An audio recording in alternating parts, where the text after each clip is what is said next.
Hey guys, and welcome back to Regrexit. Brexit England, Northern Ireland and Eastern Europe. And in Brexit England, people are stealing to survive. People are going into shops to steal so they can feed their family. Going into shops to steal to feed themselves because they can't afford to feed themselves. So people are having to steal to live. In the United Kingdom, right? How embarrassing, right, is it to be in this country right now, where people are having to steal to live, right? This has got to a really disgusting state, right, where we've got people, right, they can't afford, the gas, they can't afford their electric, right? What's been going on for a long time, with the gas, because a lot of people haven't had gas pumped into their house for the longest of time. A lot of people in this country, but one of the latest phenomenons obviously is the electric now, because a lot of people are living under candlelight in their house. They're living under candlelight, right? People are cooking, right, with barbecues in their house. Let me tell you this, right? If you're cooking with a barbecue in your house, you need to really mind out, for carbon monoxide poisoning, right? Because you go and do that shit in a closed room, right, and you're gonna go kill yourself. So remember that, if you're using a barbecue in your house, right, make sure that you got a door or a window open, right, because otherwise, you'll kill yourself with carbon monoxide poisoning, right? That shit's really serious. When we've got people who have got an indoor coat and an outdoor coat, we should say, like, an indoor coat. Let's stop there, because everyone's got an outdoor coat, right? This has got to be a stage where it's got to be ridiculous, right, that people are wearing an indoor coat. It's not a dressing gown, right? They've got an outdoor coat, right, that they wear indoors, right, which means that the actual outdoor coat, right, has got to be a much thicker coat, because it's not, because they come out of the house, right, in their indoor coat, right, then when they go outside, it's not going to make no benefit for them. So they have to have a thicker coat to wear outside. So, you've got old people sitting down in chairs all day, right, with no heating, right? So sitting down with blankets, right? This is 2022. I've always said, right, that these right-wing fools, idiots, right, these racist motherfucking idiots who have taken this country to where it is, right? I've always said these people have wanted to take this country back to what, the 1930s, 1932, 1942. That's where they've always wanted to take this country back to, and it looks like they've achieved it, because people have got candlelight. That's a lot of people in this country are living under candlelight.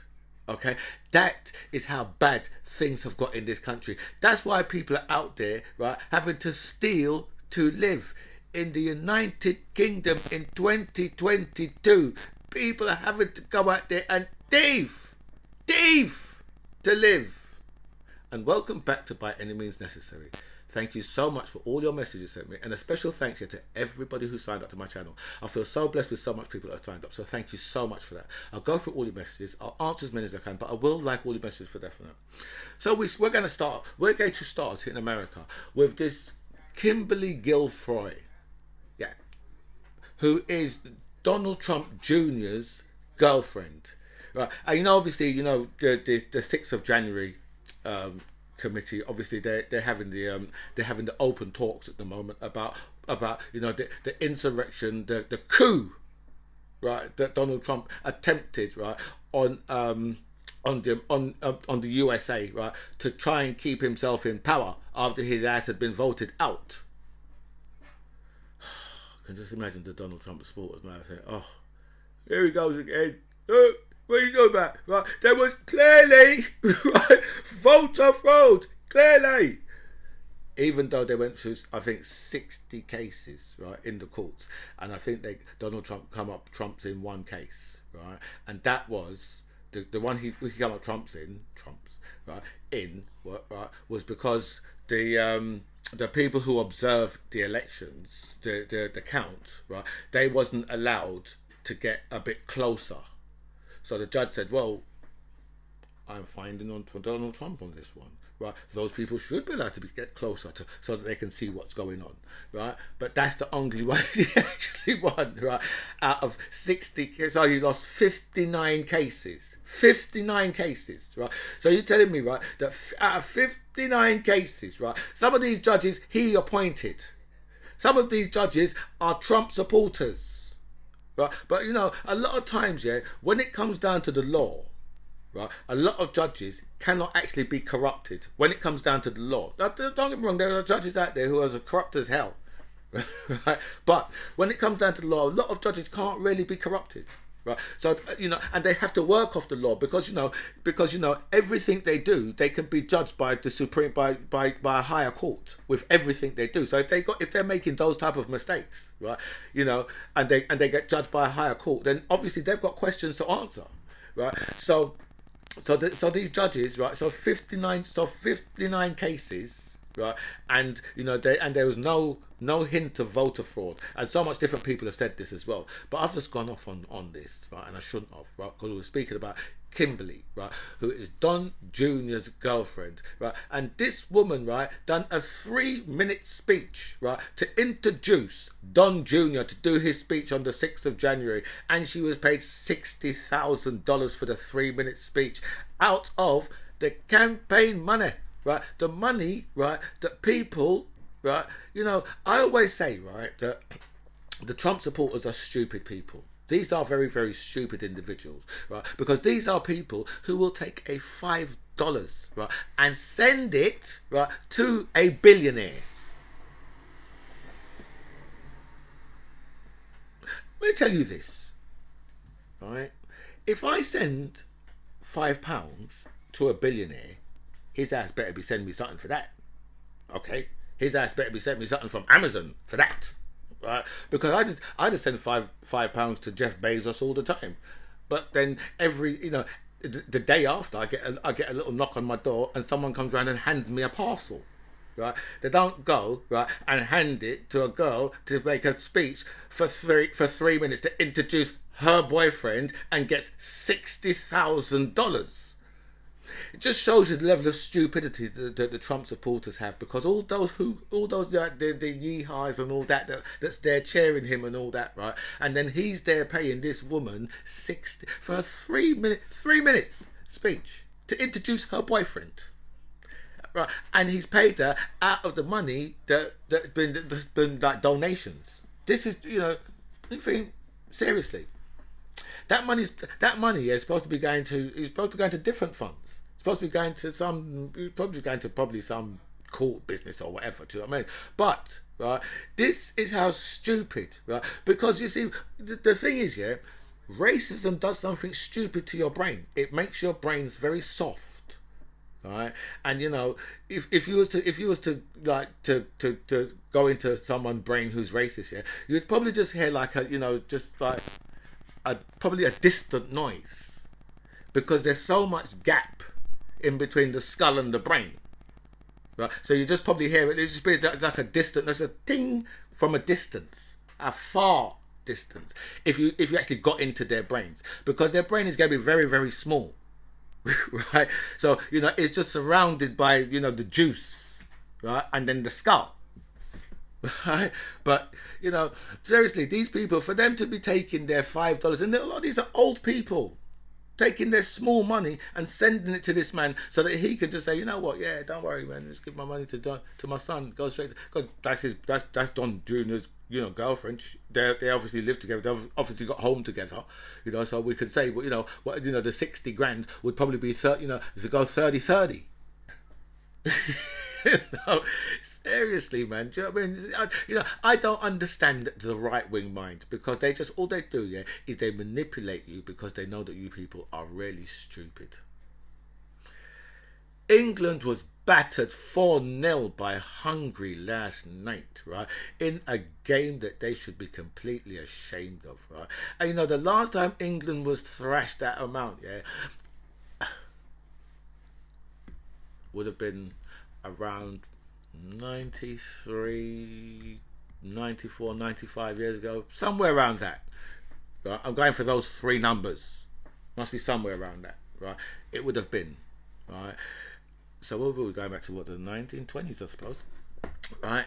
And so oh, you know who we should ask? We could just simply ask, right, the only man who can fit into a lady's size 10 pencil skirt, Jacob Rees-Mogg, because he was probably at the game. Yeah, he's probably in his 30s at the game at that time, you know. So we could ask him. But now you have to wonder, yeah, what the hell is happening with the England squad? And you know what I think this is? I think, yeah, this is because of the level of racism that is in this country. That's what I think this is. Because England are much better than Hungary. They're a much better team than Hungary, right? You know, Hungary should never be beating England 4-0, right? But, you know, Gareth Southgate, right, is under so much pressure, right, where he knows, right, that on the field, right, you know, if his black players make one mistake, right, you know, he understands what's going to happen to them, right? And now, right, you know, that must be going right through the team. So the whole team must be feeling this now, and it's down to the level of racism that these people have in this country, right? And it's just a shame, right, because, you know, this is a really good England team. These are really good players, right? And I can understand that, you know, at the moment they just can't get it together because they understand, you know, there's far too much pressures from you know, from the meathead idiots, right, in this country, right? So, you know, so your stupid racism, right, is playing out on the England, on, you know, for the England football team, and this is why this is happening to them. Do you know what I mean? Because now they could, you know, they probably won't go through to this competition because now to go through now they're going to have to beat let me think, Germany and Italy. That's who they're going to have to beat, right, to go through. So, you know, and if they're in, right, they're still in the same place what they was in that game last night, then we can see it's really going to go really badly for them, you know, and they're going to, you know, so they'll lose their position in the world rankings as well, right? Which obviously they're one of the top teams in the world rankings, so they would lose that. You know, because as I said, they should never ever be losing like that to Hungary. Do you know what I mean? It's just ridiculous. Hungary's beat them twice now. Right, so it's, you know, it's just completely ridiculous, and it's, you know, so people really need to think about what they're doing and need to think about the level of racism, what they're dealing with in this country. Nicola Sturgeon, you know her, Sturgeon, right, has said, right, that she will have a referendum next year. And the British government, now you see, this now it's going to be a very tricky situation. Very, very, very tricky, sticky situation. The stickiest, icky, right, situation, right?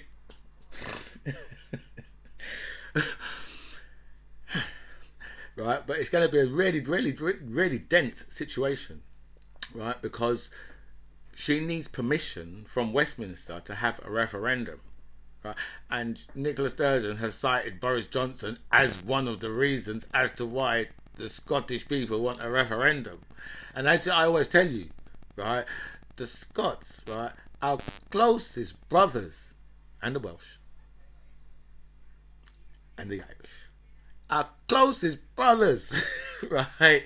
And they want to get the motherfucker away from us because we keep on imposing, right, right-wing governments on them.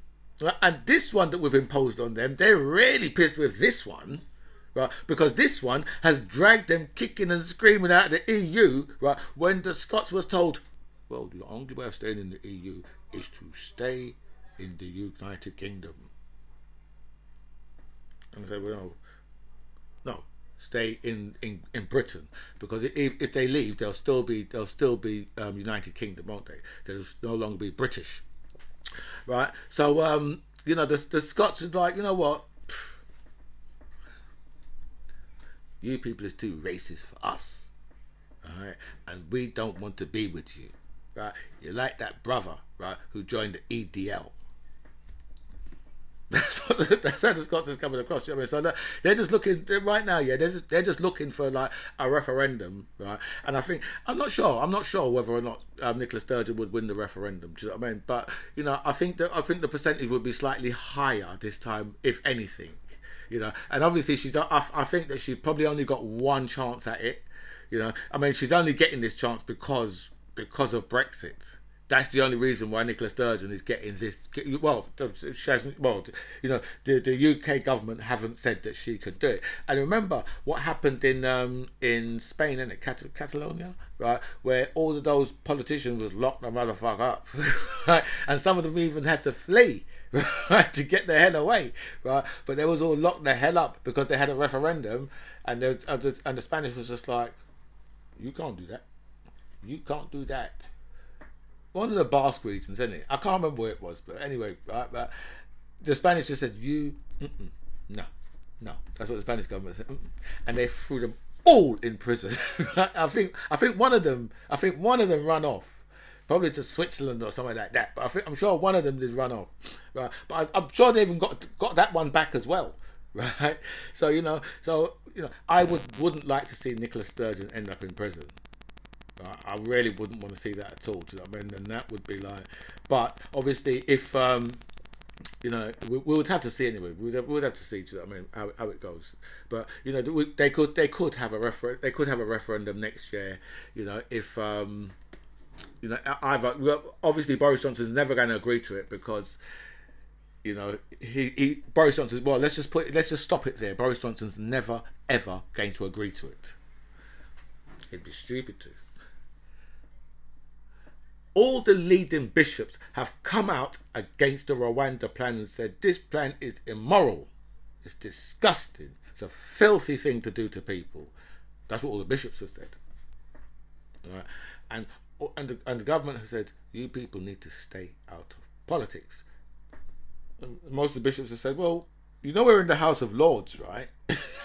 You know, so, you know, it's kind of difficult to stay out of politics when you're in the House of Lords, right? Because, you know, loads of bishops are in the House of Lords, right? So they've come out, obviously they're coming out against this Rwanda thing. But you say, well, if you're in the House of Lords, right, how did this Rwanda thing get through in the first place? Because it had to go through Parliament. For them to do this, it had to go through Parliament, right? So it would have to. So we can imagine all the Labour, right, would have said no, right, and then, right. So any Tory now, right, who's claiming, oh well, I was against the plan from the beginning. So well, how did you vote? Because it had to get through Parliament as well. Right, so it had to get through Parliament and the Lords, right, and plenty of Lords are coming out against it, right? And you know the bishops in the Lords are coming out against it. So how did this bill get through in the first place? That's what this is what I'd really like to know, right? And you know, you have to say, well, where's the deterrent, right? If Rwanda is supposed to be this beautiful place, what they're saying, and I've seen some of it on the TV this morning, and you know, I was saying, well, that really does look like a beautiful place. But you got to remember, yeah, I'm sure they're at war with their neighbour, the Congo, right? They're having some type of dispute, right? And you know, I'm sure they've only got yeah, one immigration solicitor or lawyer, I don't know what they call them over there, right? But they've only got one, right, to deal with. Obviously, you're talking about, you know, that we're talking about sending 500 people a year from here to Rwanda, and say, well, oh right, but it was about 30,000 they're saying that was coming in or something like that, and say, well, okay. I mean, you see, with this whole thing, right, you've got to realise, right, that when the people step off the boats onto this over here, right, they're going to test them. They're going to like test and see whether or not, right, they've got the right to stay in this country, right? Even though the first people they was trying to rush the first people through, because they was trying to send through a guy that was an ex-policeman in Iran, right, and he refused to open fire, right, on some protesters. Right, so he had to get his ass out of there. So he's run off from there. So they said to him, well, because what could happen, right, is if he goes to Rwanda, right, and they don't give him citizenship, right, then they'll ship him back to his country. And in his country, right, he'd probably get tortured to death, even murdered. Right. And then there was someone from Afghanistan. So we say, well, just a few months ago, we was watching people hanging off aeroplanes to get their hell away from the Taliban. Right. And now, right, after we, right, left so much people, right, to be murdered, tortured, right, raped by the Taliban, right, and now we want to send people from Afghanistan to Rwanda after we was bombing them for 20 years. 20 years we was bombing them for, right? And Liz Truss said, right, Britain is sending these people to Rwanda to protect them. Really? You've been bombing Afghanistan for 20 years. All you've got for them is bombs and bullets. You don't have anything else for the Afghani people. If they, you know, after you've done all that to them and they want to come and settle here, right, you're like, no. Take your brown ass and get it to Rwanda. We don't want to see you here, right? You can't come here because we haven't got any mines on the street to kill you. Right? We're not allowed to have, you know, people with weapons that can just kill you. We can only do that to you in Afghanistan. So piss off to Rwanda, right? Where we often take refugees from Rwanda. But we'll send you there. What kind of fucking foolishness is this? Right? You know, obviously, like what happened last night, yeah, was the flights was ready to go. These flights was like, they was locked, loaded, and ready to fly.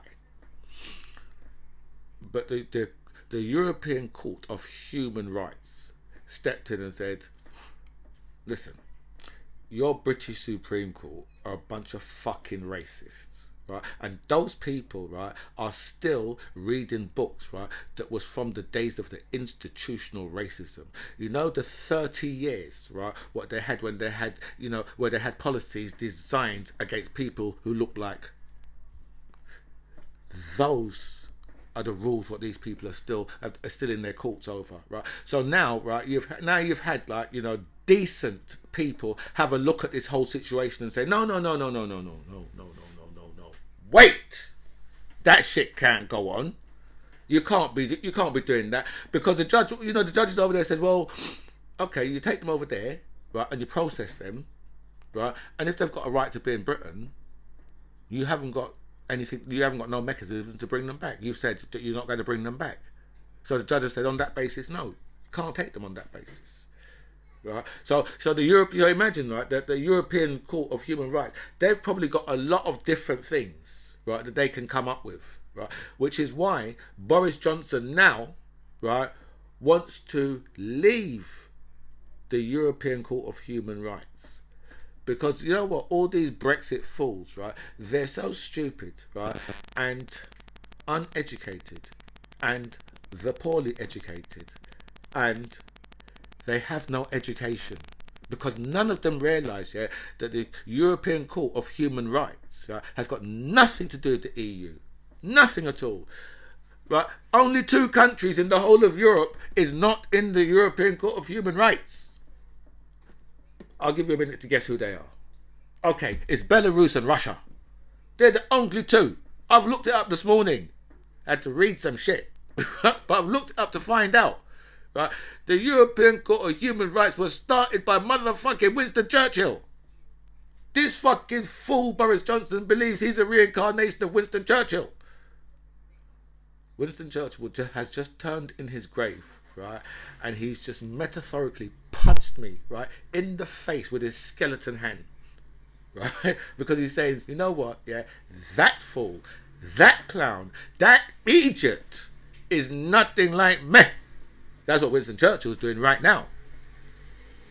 Right? But that's what Boris Johnson's looking to do. He's looking to pull us out of the European Court of Human Rights. And he say, and you know, the thing is, right, if it wasn't because of the fact that it's Boris Johnson, right, I wouldn't be worried about like this type of thing, because, you know, I'm a human.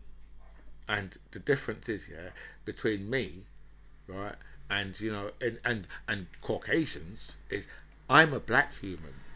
Right? I need the European Court of Human Rights, right, in this motherfucking country. Right? All right, all lefties, white lefties, right? You know, black, Asian, right? All people who speak a little foreign language. All of us need the European Court of Human Rights, right? And you know something, yeah? These racist motherfucking white fools, right? They don't understand, right? They don't understand that they also need the court of the European Court of Human Rights. But for them, well, what do we need that for? I mean, we're barely human. That I would agree with. But no, that's what Boris Johnson's looking to do. But you see, there's a major problem there. A major problem. When I say a major problem, and that is the Good Motherfucking Friday Agreement. Because the Good Mother Friday Agreement, yeah, makes sure, right, that Northern Ireland, right, has to stay, right, within the European Court of Human Rights. Has to stay. It has to stay in it. Northern Ireland does. Right? So we're talking about, you know, so much. I mean, if Boris Johnson was to try to go for this, right? I mean, you know, I've already said, you know, he shouldn't have like touched the Good Friday Agreement in the first place, yeah, because he hasn't got the fucking brain power, right, to deal with such a major issue. I mean, look where he's got it to now. That's where he's got it to now. But all of this is all red meat. And it's good red meat for him. It's brilliant red meat for him. He's now looking, right, to start throwing this out to the rats, because we established that the other day. Because, you know, these people are not dogs. These people are rats. So he throw the red meat out to the rats, right?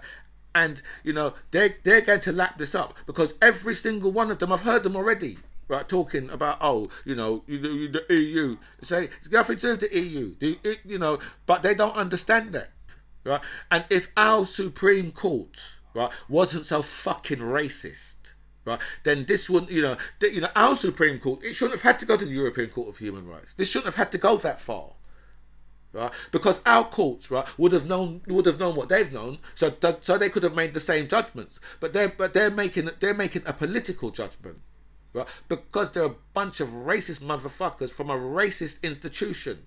Right? And you see, when they say institutional racism, that's what you got from the Supreme Court yesterday, from our Supreme Court yesterday. That's what you got from it, right? And the lower court as well. That's what you got from it.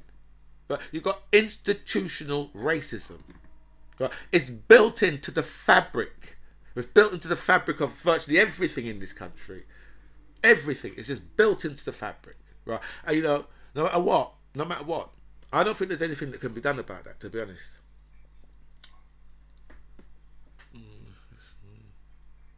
And you see, this whole Rwanda plan, right, is really there just to keep you busy, right? So you don't look at the financial crisis that you're suffering. Do you think these people are easy? Because everyone right now is talking about Rwanda, and we're going to be talking about Rwanda for a good few days now, right? And so right, they've managed to get all the financial crisis off of the front pages and off the telly and off the radio, because it's all going to be about Rwanda today, right? And then it's going to be blame the EU. Don't worry about how poor we are. Don't worry about that we have to bath in cold water. Don't worry about that. You know, that we've got a coat for indoors. Don't you concern yourself about the barbecue that you've got to be using, right? Because you know something, we're going to be treating black people badly, and brown people, we're going to be treating them really badly. That's what these guys are on. That's all these guys are on, right? And they play it so well, because look how this country's turning out now. Look what's happening now. Everything, right, has gone to shot in this country, right? But they're saying to you, oh, you know what? Don't worry about it. Don't worry about that. Right? We're going to send all foreigners away. Do that for you, right? You can live like animals, right? Dirty, right? Hungry, having to steal to live. You can live like that.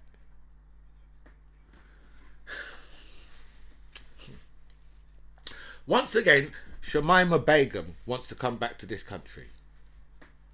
Remember her, Shamima Begum? Shamima Begum was she was an ISIS bride. right? So she ran off at the age, I think she was the age of 15 when she ran off with and she says, what the motherfucker was going through this fucking child's mind, right? And who the fuck has brought this child up, right, for her to be able to run across to the other side of the world to go and fucking marry a fucking ISIS fighter, right, in a motherfucking war zone, right? Say, is this motherfucking fool crazy, right? But you know, in saying all that, you got to remember, yeah, that this was a 15-year-old child, so they probably started grooming her at the age of 13. Right now, we have to say, if this was a little white girl, right, would we be having this conversation, or would they say, no, bring her back, bring her back? She was groomed. These people, they took her and they groomed her. Yeah, when if you look at, I got a bad cough this morning. Sorry about that. If you look at Tommy Robinson, for example, right, he highlighted, right, all of the Muslim grooming gangs. I mean, even though obviously, you know, they was in court, and BBC had done a documentary about it, but you know, Tommy Robinson went around the country highlighting all this, even though everybody in the country knew about it. Right now, all of those girls, right, was underage, and you see the you see the difference in how they was dealt with, right, as opposed to how, right, Shamima Begum's been dealt with. You know, they should have brought this girl back a long time. If they want to bring her back and take her to court, then they should do that. But they should have brought her back a long time ago. But anyway, so Brexit Opportunities Minister Jacob Rees-Mogg has caused a massive row in the Cabinet Office over plans to axe all EU laws in 3 years. Even though, yeah, this man has just said, you know what, I'm going to sack so much civil servants, I'm going to get rid of loads of them. And say, well, and you want to scrap all these laws in 3 years? So there's a whole heap of people in the Cabinet that's screaming and shouting, because, you know, this is, you know, the whole Brexit madness. Right, the whole thing was just really crazy, and that's why this country, right, is sinking fast. Sorry, this country is sunk. It's at the bottom of the ocean right now. Yeah. Luckily for us, right, you know, luckily for us, the only way should be up for us pretty soon. But at the moment, we're still being weighed down by the anchor, and the big rock was dropped down on top of us. Right? We're still down, right? But you know, maybe one day that shit might be freed up, and we might be able to float back to the top. Legal experts have savaged the UK's plans over the Brexit protocol. These are big people. These are people with some legal minds, right? Some international, right, and some European legal minds, right? And they've just said, no, man, come on, what the fuck are you people doing, right? You can't sign something, right, and then expect to change the shit, right, when you want to, right? You were stupid enough to annex Ireland. That's not our fault. It's your own fault, right, for being fucking stupid ass racist fools. That's your own fault. And a major Brexit blunder. Boris Johnson has Boris Johnson has dug a massive hole for himself over the Irish protocol, says Lord Hague. Remember him? The one that wore the baseball cap that time. Seriously, right? The man wore a fucking baseball cap, and they went on about it for fucking ages. He's the first motherfucker to wear a baseball cap. You know, it's like when you get like a white person with locks, right? And the newspapers and the TV go mad. Oh, look at them, they're so beautiful. And every black person's like, are you shitting me? Are you motherfucking serious? You know? But anyway, guys, I have to bow out of here. That's not bad, 33 minutes. Not bad, it's not bad, right? My friends, I have to bow out of here. This is By Any Means Necessary. I'm the MC John Ribbs. It was really nice to speak to you guys. Comments below.